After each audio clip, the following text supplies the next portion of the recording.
Gonna find my baby, gonna hold her tight, gonna grab some afternoon delight. My motto's always been, when it's right, why wait until the middle of a cold dark night? Sky rockets in flight, boo! Afternoon delight, afternoon delight.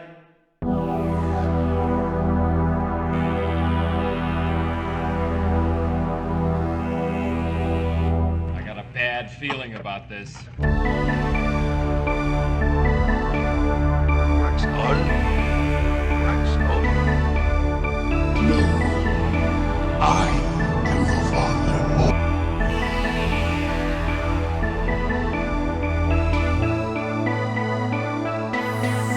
Why did it have to be snakes? Welcome to the Biscuits and Gravy Odyssey. I'm your host, Dennis. And I'm Chris. How you doing tonight, Chris? Not too bad. How about you, Dennis? I'm doing well. Looking forward to tonight's show. I had to cancel, or we had to cancel several other things. We had to make room. This is an important one. Yeah, this is good, but and it's, you know what? It's close to home. This is. It is. Well, so one of the things we had to cancel is I suppose people don't really know, but we have recently started playing Dungeons and Dragons. Yes, we have. Yeah.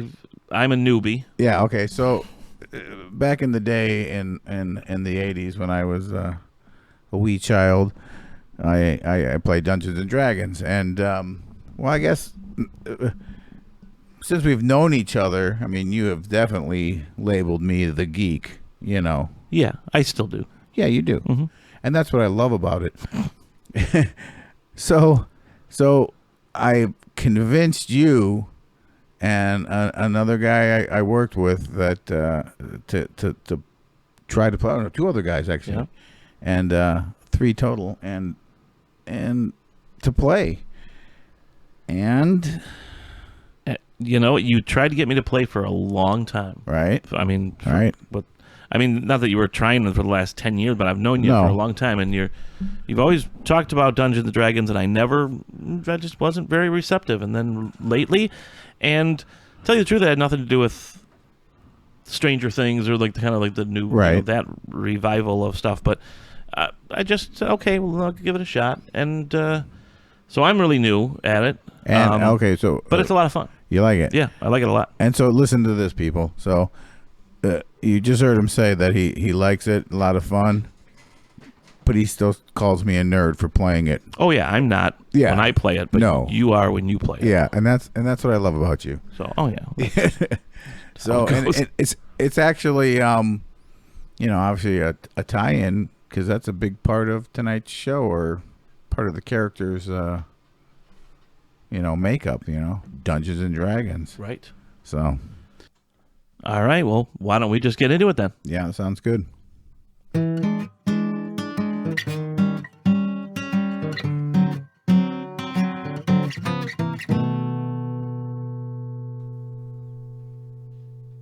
All right, welcome back.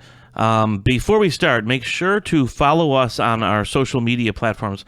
Our Instagram is at Biscuits and Gravy Pod, all one word, no underscores. Our Twitter is at BNG_pod. That's BANDG_POD. And finally, our Facebook is at Bago Podcast. That's BAGO Podcast. Also, email us with any questions or thoughts that you want to email us at bagopod@gmail.com, BAGOPOD@gmail.com. And make sure you rate and review us on the whatever platform you're listening to our podcast on, please. Sounds good. Hey, listen, I got a quick question, real quick. Yep. Is this tomato? But I pronounce it bago. You're weird. And you pronounce it bago. No, I don't even know. Sometimes I say bago, I think. Oh, okay. I'm all over the place. No. Hey, bro, it's all good. I think I say bago more than Yeah, I think so. bago. Well, that's okay. It's tomato. Yeah, Okay. it really is. All right, so tonight's show is what is it about, Chris? It would be about Stranger Things Season 4. Season 4, Volume 1 and 2. Oh, yeah. I guess. I mean, we're going to touch on the other seasons, to bring things in, but... Yeah, a little, but since we obviously haven't done a podcast on previous seasons, right. we'll touch on some of that, but this is mainly about the newest season that hopefully everyone has... well, I know if you're out there listening, if you're listening to us right now, definitely you've seen it because, spoiler alert, you're gonna right. It's gonna ruin the season for you if you keep listening to us if you haven't listened to this. And this was a long-awaited one. Yes, a lot of there was some litigation involved, and really, I actually didn't even know that. Yeah, there was a lawsuit with some sort of copyright infringement. Gotcha. Well, it does seem very similar to a lot of stuff I've remember from the 80s. Yeah, but that doesn't surprise me. It was some script or something that someone, and I actually don't even know the outcome of it. And then piggybacking on that was COVID. Yeah. So I mean, you throw a pandemic in there, and it kind of screws up release dates on a lot of stuff. So what was what was it? 2 years? I think it was 3. Was it 3 full years? I believe between just about exactly 3 full years, because I think it was for the second half, because I'm pretty sure if I remember correctly, it was 2019, and it was the 4th of July weekend when season 3 came out, and they dropped that whole one in one shot. Whereas this one, they, the first part of it dropped a little earlier than that, so it was a little sooner than 3 years. But it was pretty darn close. Do you like it?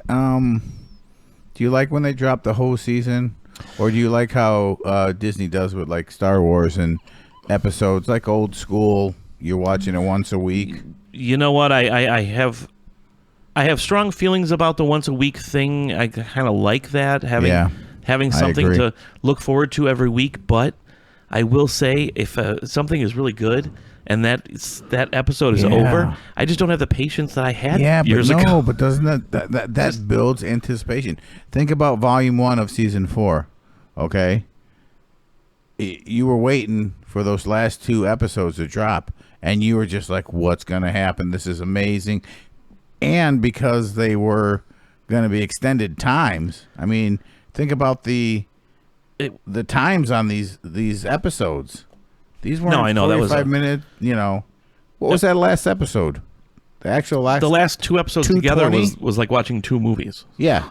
So that is great content. It is.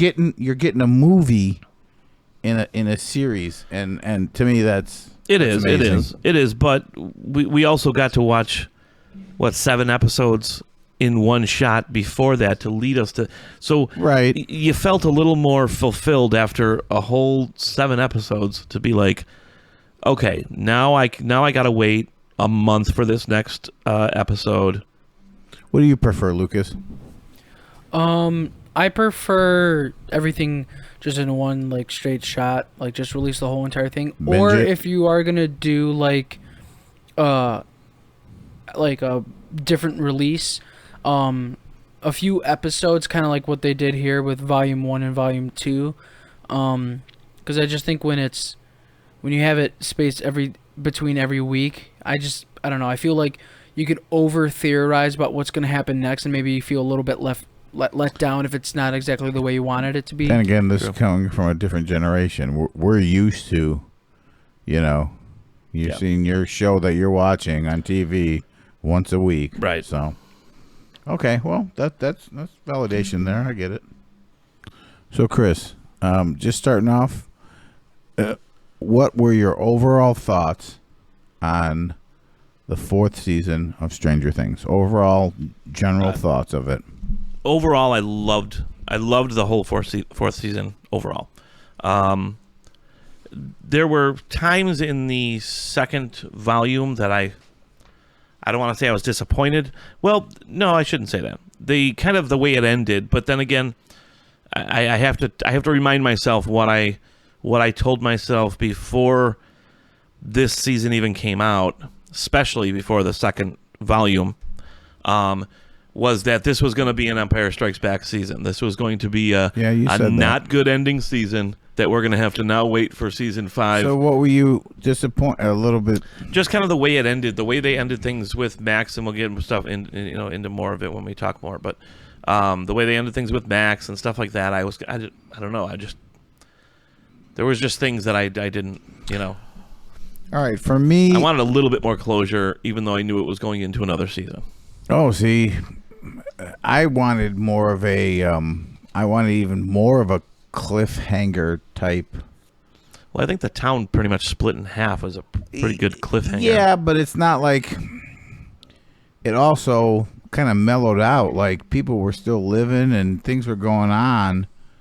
And it wasn't that, where's Harper? Oh my gosh. And they cut to, he's in a prison cell in Russia, and makes you wonder what's going on. You confused me for a second there, but that would be Hopper. Sorry. What'd I say? Harper. No, you said Harper. Harper? You said Harper. No, I said Hopper. No, you said Harper. Like. Check the tape. Like Valley PTA. Anyways, it didn't have that cliffhanger thing, regardless of that. Right. The rift that was caused from. But that was another kind of a maybe we shouldn't jump to like critiquing the end before we right. But so for me, the overall 4th season, it upped its game to me. The first thing I thought of when I started watching it was not that there wasn't scary parts in the first 3 seasons, but this one straight up right away. This is a horror movie. It was terrifying. That first death. Some of the things that happened were just terrifying in the way they happened. Yeah. The way it happened, I'm like, oh no, this is straight up like a horror movie. Yeah. This is like, yeah. So overall, it was great. The only when I say the things that I was saying, it was really just comparing the last 2 to the first 7. Not comparing the season in general. The whole season in general was outstanding. Okay. I get it. It was like I closed out the first 7 with a better feeling than I closed out the last 2. That's all I meant. But all of them together as a 2-volume season, it was incredible. Incredible. Do you think they even though they were longer episodes, those last 2 episodes, do you feel they were rushed? Is that what is making you feel like, or it just didn't have the same vibe? No, because I don't even know. I don't know if it seemed rushed, because it was the things that happened in those episodes. They didn't really, because they didn't have the end, the closure that they. If they tried closing things out, then yes, it would have been rushed. Which it seemed going into those, like, how are they even going to do this? And even though they're long episodes, how are they going to tie up all these loose ends? But they just didn't tie up the loose ends. There's loose ends still there, so that's why it was. It didn't seem rushed in my. I didn't think it seemed rushed. Yeah, I mean, I don't know. I wanted more loose ends, but no. Overall, you like your loose ends. I do. Overall, I mean. It was incredible. Amazing. I'd have to say, barring the first season, the hook that actually first drew you in, which is the same as a New Hope nostalgia thing, you know what I mean? 4th season was the best season. I mean, that was amazing to me. I would definitely agree with that. If I had to rank, if I had to rank the 4 seasons, I would definitely put season 4 as number 1. I don't know how about you? Yeah, number 1. I mean, barring, like I said, the first season has that nostalgia. But okay, if we're ranking, you want me to 1 to 4? Yeah. Okay, season 4 is number 1. Okay. Season 1 is 2. I'd have to probably say season 3 is 3, and season 2 is the lowest on the list. I mean, it was good. The whole, what was it, Pollywog thing? The Pollywog. Yeah. And even when Dustin, I didn't like how he was kind of going against a group just keep this thing alive after all the stuff they've been through. Yeah, but that happens. I mean, I don't know. I don't know if I'd fault them for writing and that. Didn't someone did he throw that up in the sink? Will, that is basically one of the things that he threw up in the sink at the very end of the first season, which was cool at the end of season 1 when he did that. That was like, whoa, what the heck? But yeah, I'd have to say from my ranking, that'd be the last one. So I agree. yours? I'm not as harsh. Actually, I know we probably should be a little bit more argumentative with each other, but I actually I would rank them exactly the same. Yeah, well, I mean, it's hard. Season 4, number 1. Season 2, you know what? Season 1 and season 3. Season 1 beat out season 3. I think for me more because of the nostalgic, and it was the first one, and it was so cool. Sure. Because season 3 was great also. So I have season 1, season 3, and then season 2 for the worst. Even though I'm not as harsh with season 2 as you are. It's not harsh. I mean, it's just like. I forgot a lot of stuff about season 2, to tell you the truth. And when I went back and kind of watched over some things, I was like, you know what? I actually forgot about it. And yeah, that actually speaks to how interested I was actually when I watched season 2. It didn't grab me as much. When 3 came out, it was at least it rekindled that fire that 1 brought to you. And how about that? When that first came out, season 1, you know, the whole premise of it, and Will going missing, and the Christmas lights to communicate with, all that was just, to me, unbelievably, I don't want to say groundbreaking, yet feeling familiar because it was so, and we hadn't seen anything like this that season. That series, we haven't seen anything like this in so long. So it was so cool to see. Did we feel familiar because of our age, or possibly? But you know what? From season 1. It's resonated with, you know, our kids and people who they're definitely not our age, and they don't. You know what I mean? So there's a draw from multi-generational. I would think most people who are out there, regardless of their age, if they're Stranger Things fans, it's for us, part of it's nostalgia, and not for them, but it's just something about the show, that the way they produce it. All right. So, all right. Next question. What's that? The characters in the show. Oh. If you had to look over the whole 4 seasons. Okay. Best top 5 characters. What's your favorite character? Now, we have to go favorite to least favorite? Yeah. Top 5. First 1 through 5. Ooh. So, you know what? Start with number 5. Okay. Start with number 5. Your top 5, give me your 5th one, and then we'll work our way down. It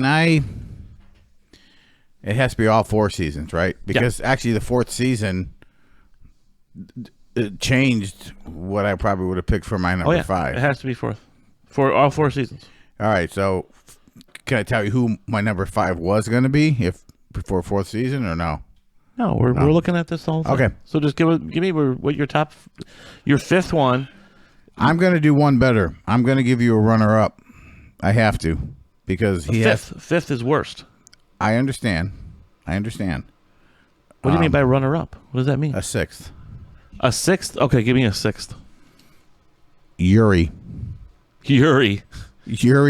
is amazing. You just see, and I don't even want to put these people in categories, because every one of them has something that I absolutely can sit there and watch forever. There's tons of characters in here that have just cool. All right, and okay, so that's my runner-up. That's my 6th. It's a wonderfully casted show. It really is. Oh, it is. And I hate to say this as my 5, because again, this is great, but my 5 would be Eddie. Okay. I mean, that character, heavy metal, ties in with my youth, Dungeons and Dragons, heavy metal.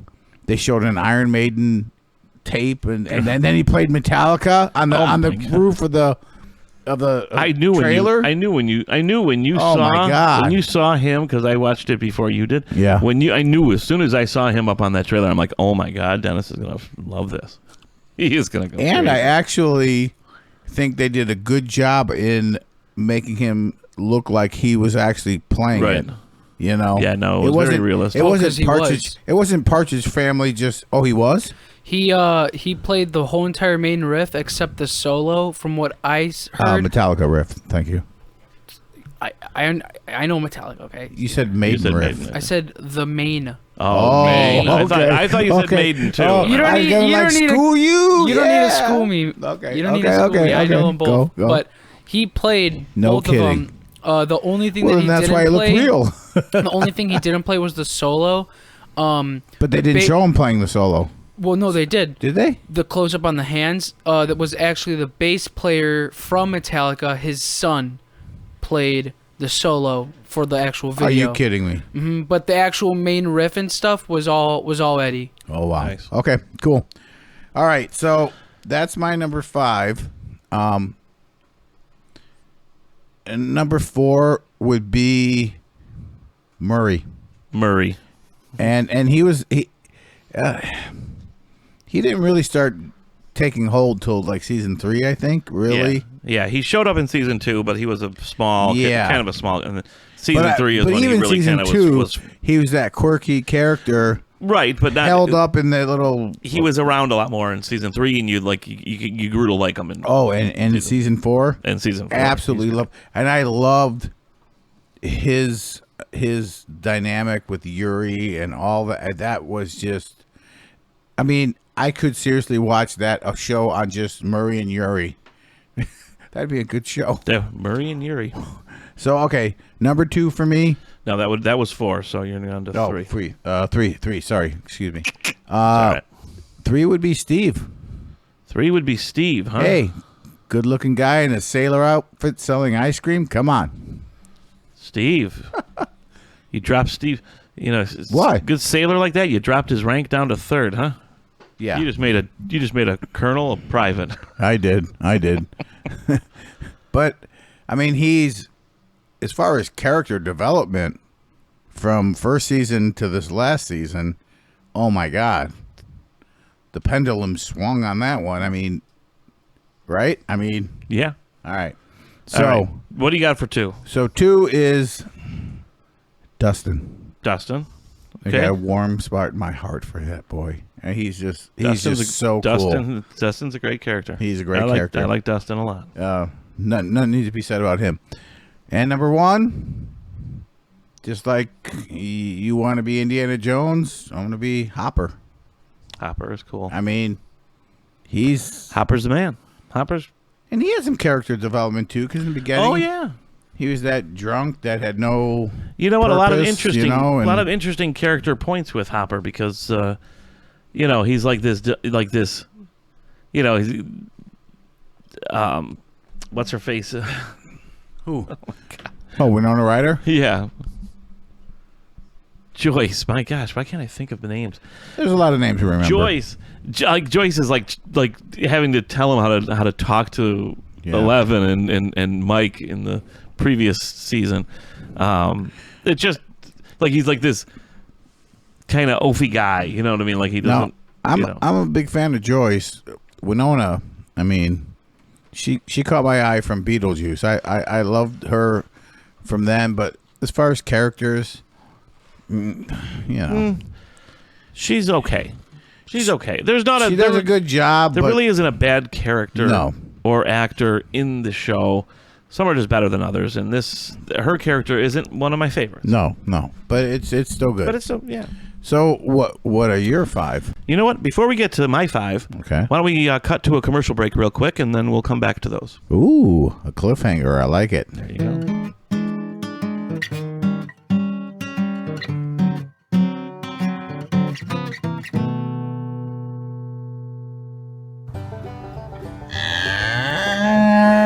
Wow, I can't believe I'm finally here. The Davenport Family Dairy. I've been waiting years for this tour. Hey there, young feller. Welcome to the Davenport Family Dairy. I reckon you're here for the tour? Yeah, I'm so excited. This is my Disneyland, sir. Well, that's just wonderful. It's a little sad, but wonderful. Well, let's start the tour. What you say? I'm ready when you are, sir. No need to call me sir. I'm Jed Davenport. Let's get started. As you see off to the left, that's my cousin Patsy, and she's grading eggs into the big vat of eggnog. See, that's the last stage in the process, so it's fixing to be on folks' table real soon. I love my eggnog with pulp. I bet you do, son. Jed! Is that the 2 o'clock tour? Bring him over and show him the new yogurt machine. Oh, yes, Amos. Oh, that's my brother Amos. He's real excited about our new custom yogurt mixing machine. We better head over there. Welcome, young whippersnapper. How are you enjoying the tour so far? It's been incredible. Well, it's about to get better. This is our latest invention, the Yomix Master 2000. Amos is especially excited about this one. He came up with the idea at the House Depot. That's a strange place to come up with a dairy machine idea. Well, I had been thinking about yogurt flavors for weeks and all the different combinations you could make. Then, I was out picking up paint for the barn when it hit me. A custom machine where you can get your own special flavor mixed right in the grocery store. You want to see it work? Would I ever? First, grab a gallon of plain yogurt from the ice box there. Thanks. Now, see all the little cards there? Those are your flavors. Pick whatever flavor combination you'd like.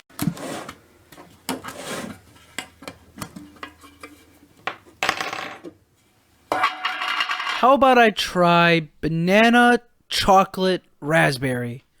All right. Now, I punch in the unique flavor codes for your selection.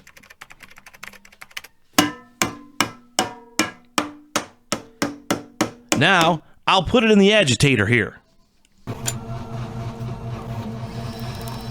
You see, Amos had this idea, but we had to enlist Uncle Cletus to build the machine.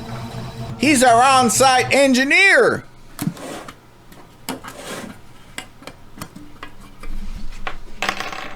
Here you go, Sonny. Try that. That's delicious. Where can I get some of this back home? We're working on that. It's a big machine, and we keep getting shot down. We were almost at El Vendedor Jose's. But before we closed the deal, they decided to use the extra space to increase their wine section to 2/3 of their store.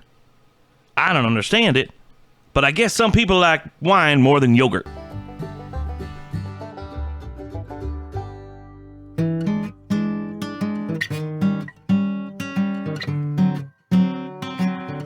Welcome back. All right. So, now the long awaited, what's your 5 top characters of Stranger Things? All right, my top 5. Number 5, I'm gonna have to go with Eddie, just like you did. Okay. You know what? I could have even put him higher. He was that cool of a character. Oh no, I agree with that. Just a great character. It's just because of But longevity. he I agree. We've only seen him one season, you know. I agree. So yeah, Eddie, number 5. But there's a lot of characters in here, so even to make it in the top 5, oh yeah, it's kudos to Eddie. Yeah, I mean, unless you have like Yuri as number 2, because No, I don't have Yuri. Okay. Number 4, I actually put down Max.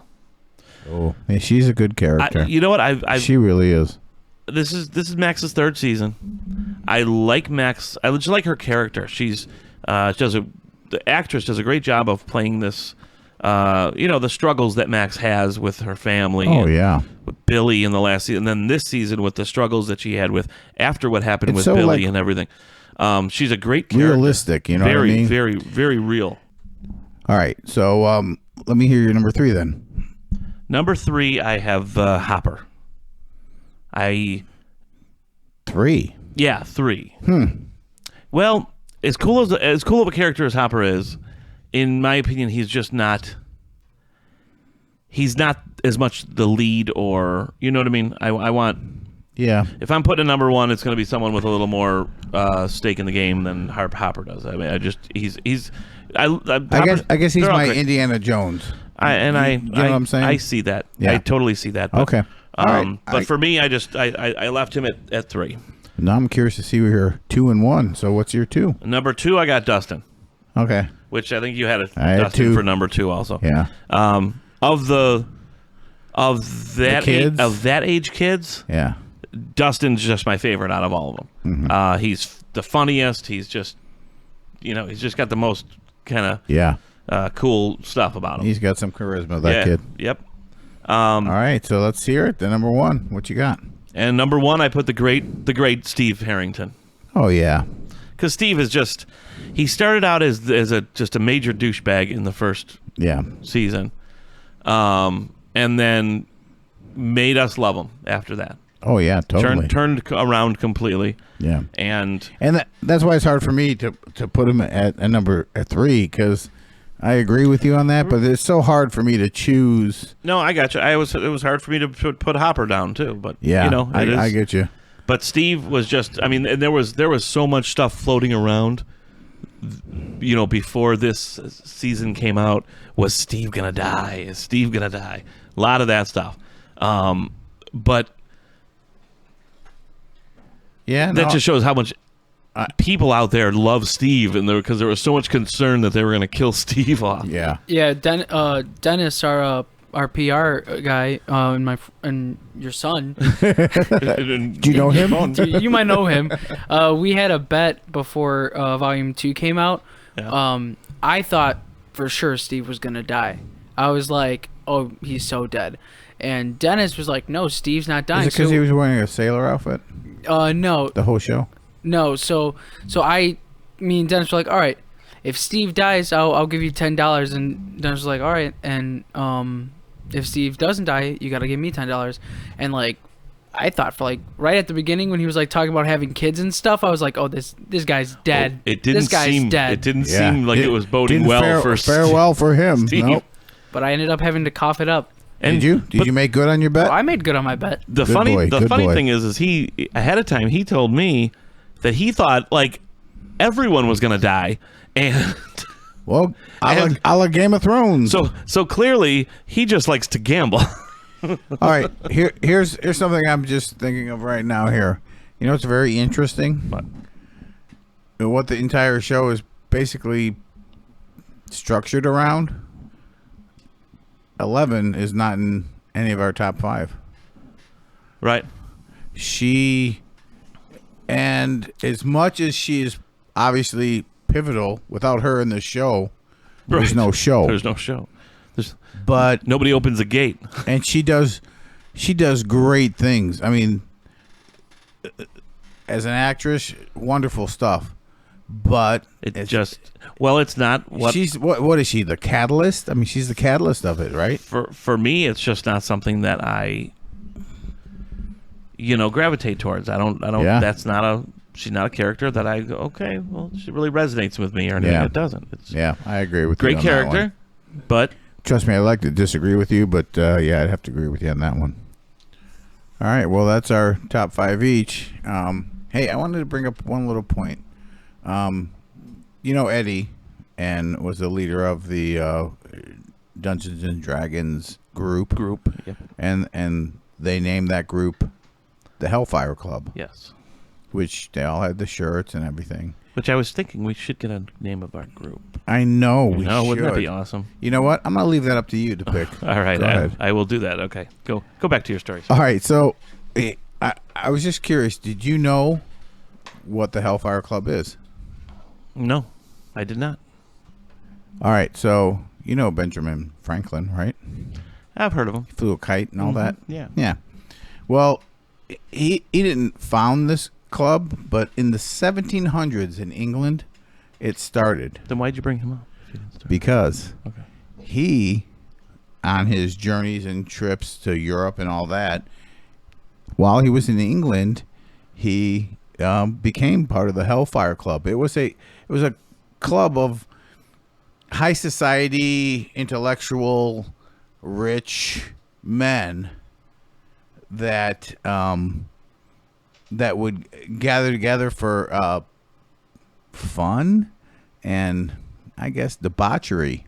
Okay. I can't recall the actual name of the person, but he had a bunch of catacombs dug out underneath his mansion where they would go in a dungeon, basically, and there was drinking and gambling and womenizing, and it was high society. Sounds like fun. At its lowest point. Yeah. So when old Ben came back to America, he kind of brought that premise of this secret society of the Hellfire Club. So immediately when I seen those shirts, Hellfire Club, I was like, oh, that's so cool, because I kind of know a little bit of that background of what it was, and it's not what it was in the show, but right. I like how they used the name. It was kind of interesting. Yeah, that's a good use of. Yeah, it was kind of cool. That's pretty cool. I like it. A little bit of trivia there for you. Very interesting there, Dennis. Well, thank you very much. Another thing I wanted to talk about was, which was different in this season than any of the other seasons, is all the different plot lines that they had going on in this season. Oh, you had the half separation. You had half of the group in Hawkins, and you had half of the group in California and moving across the country, going to and then you had Hopper and Murray and Joyce in Russia, and it's just the gulag in Russia, right? Yeah, and it jumps back and forth. Now, I mean, there's some movies that just do that, and sometimes they do.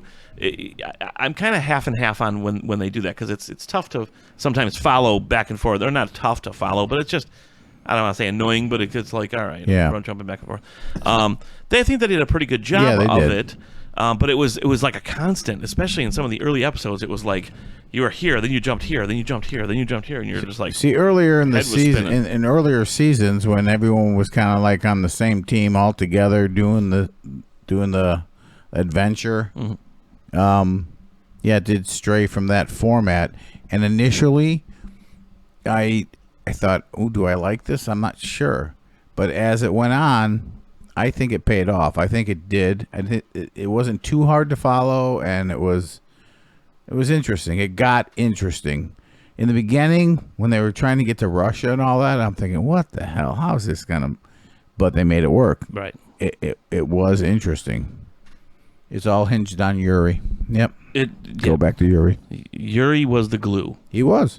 That held the whole plot line together. He really was. The peanut butter... What was he? The peanut butter smuggler, they called him, or something. They never... They called him the peanut butter smuggler because he smuggled peanut butter into Russia. and actually, we don't see, like... in the ending, we don't see anything. What happens with Yuri? Right. I mean, technically, not even Murray either. But Murray, we figure what, he's going to go back to his, because we didn't see him die. He's going to go back to his, his place in really, the States. Murray and Yuri were both kind of like side characters. Right. Murray got a little bit more play in this one, but they're both available for season 5, is what I'm saying. That's another great thing about that's just a great thing about this show. Even the minor sub characters, to me, like I said, I could watch a show about Murray and Yuri and their adventures, and I think it would be a good show. So and Enzo too. There's another one to remember. Enzo, the Russian guard. That's his name. Yeah, he's good too. He's good. He turned out to be a pretty cool character. Oh yeah, he was. But I mean, he didn't, to me, have the caliber of Yuri. Well, he didn't have the humor that a Yuri. Yeah, maybe that's what had. it was. Maybe because Yuri was. But he was funny. He was a likable character. Yeah. He turned into a pretty cool guy. And he was. Like I said, he just didn't have the humor then. Oh, yeah. You know what? Enzo. Yeah. When him and Hopper were fighting for their lives in the prison. Right. They kind of have that bond of survival. That was kind of cool. I agree. So in retrospect, it all worked out well. There was a little bit of popping around here and there in the different, areas. Yeah, but early in the now, but they had to because you figure they had to go from California. They picked up the military people picked up 11 and brought her to the underground bunker thing and then the other ones had to chase after her and save her. Didn't season 2 and 3 though they broke up too? I mean, well, they would break up a like little bit. 2 would be at the mall and 2 would be interviewing the chick with the rats that are exploding in her basement. Right. So they broke up like within Hawkins, but they didn't really. Not to the extent of I'm going to Russia, you guys are staying here. And it was major, like because they were broken up so far away. It and movies do this in general. When the plot lines are completely separated like that, they will stay on one of those plot lines for a longer period. So like you were watching, and you will be watching this long period of this plot line going on in California, right, before you could get back to Hawkins' plot line. Speaking of which, we have not mentioned, which was an amazing character. California. Yep. What's the pizza dude's name? The long-haired guy. Argyle. Oh my God, that character. He was great. Amazing. Yeah, that was funny as all. Man. Try pineapple on pizza. Don't knock it till you try it. Change your life, man. He was hilarious. No, that was a good character, definitely. And the best was they were in California at this pizza place. Yeah, not Pizza Planet. That's that's Toy Story. You dork. Toy Story. All right. It was what was it? Oh my! Why don't you go through your notes and see? I gotta have it written down here somewhere. I can't remember. That means Lucas, look it up. The name of the pizza place, Lucas. Lucas, what's the name? Surfer Boy Pizza. Surfer Boy Pizza. So they're at a Surfer Boy Pizza in California, and they get this dude, Argyle. Yeah. And then they're traveling, and I think at the time they were probably in Nevada, maybe. Yeah. When they had to stop with 11 to get her into a bathtub. Oh. And they go to the other Surfer Boy Pizza place there, and the dude behind the counter is like a clone of Argyle. Like this is. And they give him a joint for payment, I guess. It's like everybody that works at Surfer Boy Pizza has the same. Well, come on, it's called Surfer Boy Pizza. Come on. True, but right? I mean, I know that was good. All right, so this is what I'm thinking. This is what I'd like to see, season 5. All right, so we know where we left Max off at, right? Yeah, in our hospital bed. Right. Now, prior to that, you're thinking she's dead. And I was like, oh, like Game of Thrones. I was like, oh my God, a main character. This is so cool. Not that I wanted to see her die, but like you so wanted to see her die. No, I love her too. No, but for the storyline, it's the loss of a main character, right? Yes. Now it made up a little bit when 11 went into her head and couldn't find her, meaning like maybe she's a shell or whatever. So I'm thinking what I'd like to see is something like that in season 5. So this is the last season of the show, correct? Correct. All right. So beginning of the show, earlier on, you lose a main character. Just think about the drive and the revenge of the other characters to take on,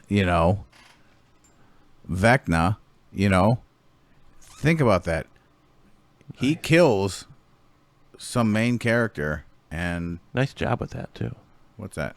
You didn't call him like Velcro or anything like that. I was actually waiting for. Well, it's only reason why is because I got it written down. Oh, okay. That's the only reason why. Proceed. Or else I would have said Velcro. Well, it is the 80s. Velcro, or the Mind Flare. Mind Flare. Nice. They call him Mind Flare. Uh-huh. Another Dungeons and Dragons reference. But if that happens early on, which I love these characters, but if this is the last season and you lose one or two of the main characters, think about the rest of the characters. Their drive just all of a sudden the drama just amps up. It's like, oh yeah, it's on. Yep. Velcro. You know what I mean? Oh, right. I mean Vecna. Yeah. But you know what I'm saying? No, I know what you mean. So that's I guess what I would like to see. Not that I want to kill off characters, and even in the situation that she is in the hospital, that could still drive people like that also. Yeah, okay. I see that. As well as Eddie, to an extent. For some more than others. But you know what? At the end of the season, other than Eddie's uncle and Dustin, who really mourned him? Well, they didn't. Right. They didn't really push the mourning of Eddie, which I have a theory on that too. But going back to the Max thought, one theory on the Max situation is... What do you think? She was dead for like a minute, they said. Right. 11 brought her back. 11 went in, inside her to bring her back. Right. What if when Max gets up from this coma, she's a zombie? She has 11's powers. Ooh. What if she can do those things? And maybe that's one of the reasons why it's like an empty room when 11 goes. It would probably be similar if 11 tried to get into the mind of one of the other numbers, like Vecna, like number 1 or number 2. Yes. Well, Vecna's number maybe 1. That would have been the case if she was trying to get into one of their in their mind. That's interesting. So that could be. Yeah. Okay. That could be how it comes out. I like that. Okay. It'd be very interesting. Then the two of them. It would take the two of them then, to defeat Vecna. Yeah, that's cool. Because she couldn't do it on her own. I like that. And I hadn't thought about maybe you don't have to actually kill off a character, but maybe if Max is comatose for half the season, that's enough to get them fired up. Okay, cool. All right, now, real quick, or not real quick, because I'm interested. You mentioned something about a theory about Eddie. Well, Eddie, and this is more along the lines of your kind of nerd background, but embrace it. In D&D lore, yes. Vecna's undead. Are you talking? Vecna's sidekick is a vampire. Undead. Okay. That became a vampire because he was bitten by a demobat. That's right. They were which is what Eddie was bitten by. Oh, wait a minute. Wait, upside down. So is Eddie going to come back as evil? As evil as no. But you know what? That I would not. But according to Dungeons and Dragons lore, Vecna is ultimately defeated by his sidekick, vampire sidekick. So is that what they're setting up with Eddie in? Okay, I would like that if that actually happens. But if Eddie is just a bad guy, no, I wouldn't like that either at all. That would not make me at all. I would very disappointed. I do not want to dislike Eddie. Nope. By any stretch of the. Just for your information, the name of the sidekick vampire is Cass the Bloody Handed. Just throw that out there. Cass the Bloody Handed. Cass the Bloody Handed. So if for some reason they release like the season 5 trailer, and they say something about like the dude Bloody Hand or something about Cass. It didn't say like his last name was a Munson. It wasn't like Cass Munson the Bloody Handed or anything, because that would give us a little bit more. You really pulled a Munson on that one. Because that would have been a little bit more obvious then. Ooh, that's interesting though. Those theories are all good. I like that because ultimately I know what I'd like to see, but I'm looking at how they ended it, and I don't know where they're going to go with it. I mean, obviously, there's a rift. The portal's open. It's a huge portal that's gonna. And that's one of the things that, to tell you the truth, in the ending, that I was kind of. Some people were like hightailing it out of Hawkins. Right. Other people were just chilling. Like Mike and Nancy's parents. Well, her dad's like sitting on the couch, like, oh, more people are leaving town, well, and blah blah. And he's like sitting in the chair and stuff. There's literally, but cracks to the underworld opened up. Here's the thing. This is what. How are you not more? This serious is what's about good about that. So, when I'm watching this, I'm thinking, oh wow, okay, the portal's open. The world is screwed now. We're done. And at that point, I'm thinking, okay, next season is going to be like an apocalypse type season. The world is infested with demons and monsters, and everyone's fighting for survival. That's what I thought. But then they played it like it was an earthquake. Devastation happened. That's what these big cracks are. It's just an earthquake. And yes, some people left because it was an earthquake, but they were obnoxiously huge cracks. But it was unprecedented earthquake, unbelievable, nuts. But they still spun. You know what I mean? So no, I agree, and I see where you're going, and that is how they spun it. Now at the end of the last episode, when all the stuff starts coming out, and people are seeing, but that's different. That's that last moment that we see right before the next right. But starts, so. it made sense to me in my mind that in modern times like this, if something like that happened, what would government, what would people say? Oh, it was an earthquake. Everyone's okay. There's nothing happening right now. It was just a horrible earthquake. So yeah, no, I understand. I get that. If I might interject really quick. Oh.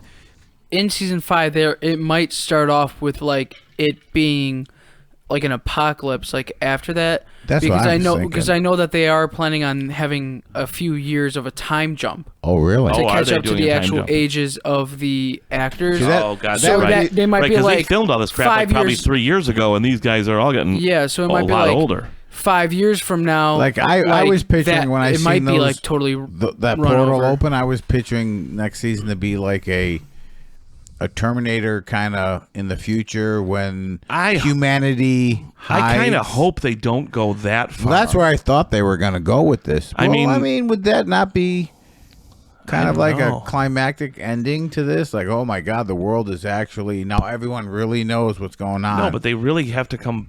They have to save it. You know what I mean? Oh, and our heroes will save it, but I don't know. You're right, though. It would change the whole dynamic of the show if it was like that. So, but that's what I thought when I first saw that. I thought, okay, it's gonna be apocalyptic. That's all. Well, we're I guess we're just gonna have to wait and see what happens. So, I mean, I'm looking forward to it, obviously. Yep, me too. So, hey, why don't we jump into a commercial and then I'll come back and wrap this baby up. Sounds good. All right.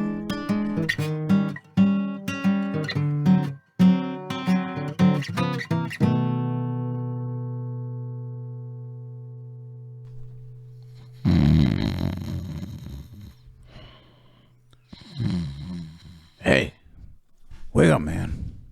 Hey, the boss is on a rampage today. You don't want to let him catch you sleeping, especially when the big meeting's this afternoon. I know. I'm just so tired. I had a few too many last night. One thing leads to another. You know how it goes. Oh, yeah. I've been there. I've got the cure for that, though, right here in my desk drawer.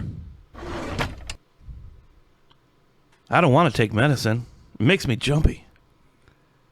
Here you go. Try this. Open it up. It's a bucket. What is it? Oh, it's called Belatrol Agrified. Trust me, it'll do the trick. Ah! It's a bucket of bees! I'm allergic to bees! Ah! Oh, dang. I didn't know you were allergic to bees. Well, I guess you ain't tired anymore, though. When you have to stay awake, get yourself a bucket of Belatrol Agrified. Looks like Johnson tied one on last night. Should we tell him the big meeting was postponed to tomorrow? They're everywhere!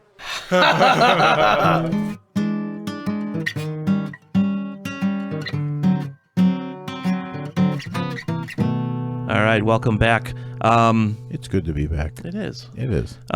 So, I guess just kind of in follow up on this whole episode here, this about this season and this series in general. Stranger Things has become such a it's such a huge thing because it's so well done. It resonates with so many people. It's they've just done such a good job in captivating an audience more than there's so many series and across all these different platforms that they're coming out with. The new TV show kind of viewing format though. Yeah. With all the streaming services, they're putting so much money into hundreds and hundreds of series, new series coming out. And I was reading somewhere that in the first weekend when the first volume came out, so obviously that was the longer volume, that was the 7 episodes. In that first weekend, they estimated some like 200 and some million streaming hours. Wow. 200 and some million streaming hours just that weekend through around the world or whatever. The credit to this show is this is 4 seasons only. Right. There's series that have 7 seasons and have been going on forever and are enjoyable to watch, but there's only going to be 5 seasons. This is something like I've never seen before. It's the cream rises to the top. I mean, it's like I'd say like Game of Thrones was maybe the last big. It was a big that everyone because if it's a good show, it rises above everything else. This was just so unique though from the whole the genre and everything is so unique because you don't see a lot of.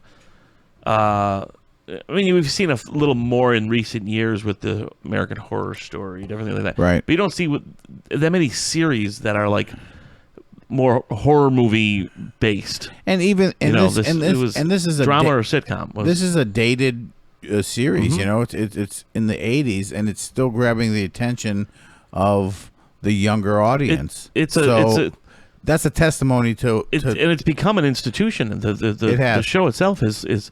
I mean, they have these pop-up stores where I was just going to bring that up. And take pictures and you can buy stuff. And guess what? We're going to one. Yeah, I know we are too. Yeah. So there's just so much, and all the merchandising. It just came out so fast. It's just so huge. This show is just so huge. It's outstanding. I mean, I give him credit. I give him credit for this too because. When you catch lightning in a bottle like this, the money end of it, people might want to milk it for all it's worth, and I hope they do end it with this 5th season. Well, because there's talk of them doing like some spin-off stuff, but that's fine. This kind of like a Star Wars, like a George Lucas. The Duffer Brothers had the full arc of this story. Yeah. In their mind before all the way through season 5, whatever's going to happen next season, they knew. They had at least the basic idea of what they wanted to happen from season 1 to season 5 in general, the full arc. They had that ahead of time. Yeah. So this will be it as far as this story. Plus, you're dealing with kids that grow up. That's the other problem with when you have kids as your main characters. They grow up, and then you could see. I mean. In a different world or a different mindset, they might say, well, so what? Now these are the same kids as adults. No, true. Featuring different circumstances but there is talk of doing some spin-off Spin-offs are fine, which I hope they do because I don't want them to the put universe they've invited us into is cool. It's a cool universe, and I'd like to to get more of it. I just hope that they quit. I quit. I hope they quit when it starts not being as good as this. You know. Right. You supposed to quit when you're on top, right? Yep. I mean, so because some people even say like Game of Thrones last season was a little. Yeah, it was a little. So if they do that, win-win, man. They got everything going for them. So yeah. So I guess that's a both a thumbs up from us. Huh? Definitely a thumbs up. Very good. Enthusiastic thumbs up. Oh, big time. So, all right. Well, before we cut out of here, I just wanted to remind everyone about our, contacting us through through our email address. If you would like to give us some suggestions or really anything, just say, hey, we love your show or whatever. You can always shoot us an email at bagopod@gmail.com. But please also follow us and like us and things like that on all of our social media networks. Instagram is at Biscuits and Gravy Pod, all one word, no underscores. Our Twitter is at BNG_pod. That's BANDG_POD. And finally, our Facebook is at Bago Podcast. That's BAGO Podcast.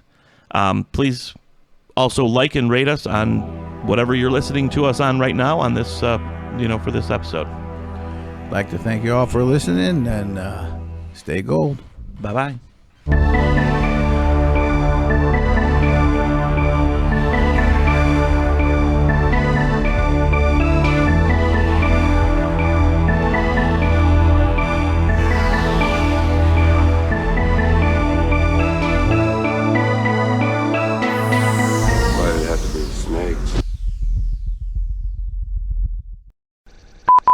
El vendedor Jose. Let's do it again. But before we could close the deal, they decided to use the extra space to increase their wine El vendedor Jose's. But before we could do I couldn't do it.